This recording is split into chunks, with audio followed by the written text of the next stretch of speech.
Hello mga kumaritich! Gusto ko lang nga pala i-share sa inyo yung nag-comment sa aking Facebook page. Isa po siya sa mga parent ng naging estudyante ko last year.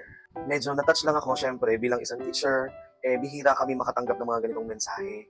Iba yung feeling kapag nakakakuha kami or nakakatanggap kami ng mga tulad ng ganitong mensahe galing sa mga magulang ng aming mga estudyante. Ito yung sabi niya sa comment niya, "Tama, you're one of the favorite teacher ng aking anak na si Ken. At naririnig kita sir kung paano tawagin ang mga bata. Magic word, anak, nak. Ganyan ka tumawag sa estudyante. Sobrang nakakataba ng puso, lalo kung isang katulad ko na magulang na maririnig na natatawagin anak ang anak ko. Kaya after ko marinig yun at makita ko na di ka talaga umuwi hanggat may student ka pa sa school, kahit na sobrang layo ng inuuwian mo everyday. Naintriga ako sir, kaya marami akong naging tanong sa anak ko tungkol sa'yo at kung bakit ko naman nalaman na sa Lancaster ka din nauwi.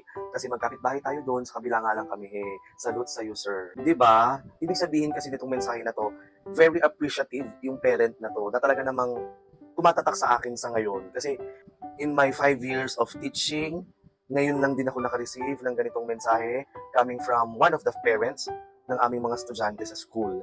Hindi ko naman nilalahat pero kasi mayroong iilan na mga magulang medyo nagiging iba pa yung tingin sa mga guro na hindi nila alam sa part ng teacher, ang inuuna ng mga teachers ay yung safety ng mga estudyante sa loob ng paaralan.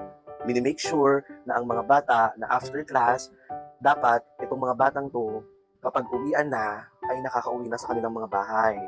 Walang ibang iniisip ang teacher sa loob ng paaralan, kundi ang kanilang mga estudyante.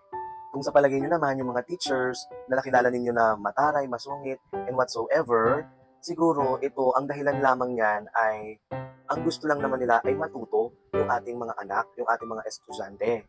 Tinuturuan lang nila na maging isang disiplinado at isang maging mabuting tao o bata na kung saan pagdating ng panahon, ito yung bibitbitin ng mga estudyante at ito yung isa sa mga hindi malilimutan ng mga bata na si teacher ay merong napakalaking naibigay na tulong sa akin para hubugin ako. Kaya Mami Erlene Torres Domingo, maraming salamat sa comment mo. Sobra ko siyang na-appreciate, nakakataba ng puso, at sana hindi kayo magsawa na suportahan ng inyong anak sa kung ano man ang kanyang gustong marating sa buhay. Yun lang at maraming salamat. Paalam!